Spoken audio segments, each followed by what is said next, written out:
క్యాన్సర్కు మందు ఇచ్చారు, పసరు ఇచ్చారు. ఆయన ఇప్పుడు నడవలేని పరిస్థితిలో ఉన్నారు. అయితే ఆయనకు నా మీద ఎందుకో ఆయనకు బాగా అభిమానం కలిగి ఒక 3 సంవత్సరాలు అయింది. ఆ పసరు ఎలా ఇవ్వాలి, దాని యొక్క నివారణ ఎలా జరుగుతుంది అనేటువంటి దాని క్రియ అంతా కూడా చెప్పారు. అది దాదాపు ఒక 2 ఇయర్స్ నుండి ఎవరైనా అట్లా అవసరం ఉన్న వాళ్ళకు ఇస్తున్నాను.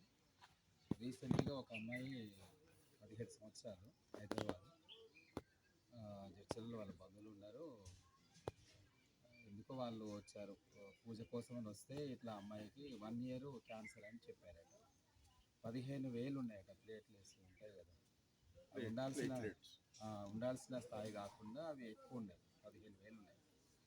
అయితే డాక్టర్లు మేము ఏం చేయలేమండి, దీనికి ఏదో ట్రీట్మెంట్ మీరు వాడుతూనే ఉండాలి, అయితేనే దానికి ఏదో ఇదని చెప్పారంట. అయితే మొన్న ఒక వారం 10 రోజుల క్రితం వచ్చారు పాప. దానికి 3 డేసే తీసుకోవాలన్నట్టు పడిగడుపున. అలా 3 డేస్ ఏ విధంగా నియమాలు చెప్పామో అది విధంగా ఉన్నారు. వారం రోజులు అయిన తర్వాత మళ్ళీ డాక్టర్ గారికి ఎవరి దగ్గరికి అయితే వెళ్ళారు అక్కడ వాళ్ళు అవి చెక్ చేయిస్తే 9,000కి వచ్చినాయట 15,000 నుండి.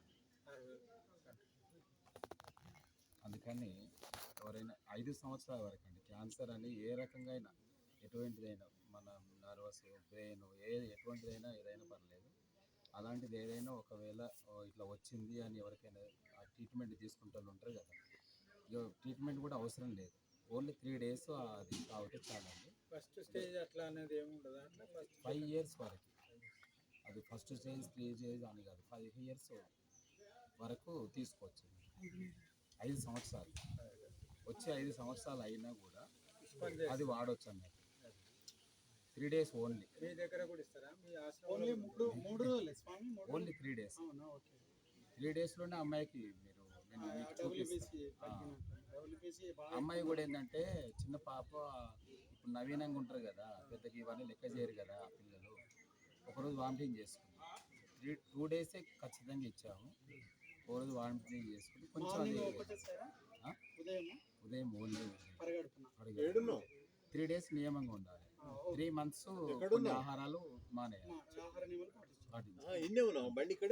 ఆఫ్టర్ ఇక వాళ్ళు ఎలా ఉన్నా పర్లేదు. సరే పోదాం మరి. అలాంటిది ఏమంటే మీరు స్వామీజీ కూడా లేదు, తీసుకొని పోదాం.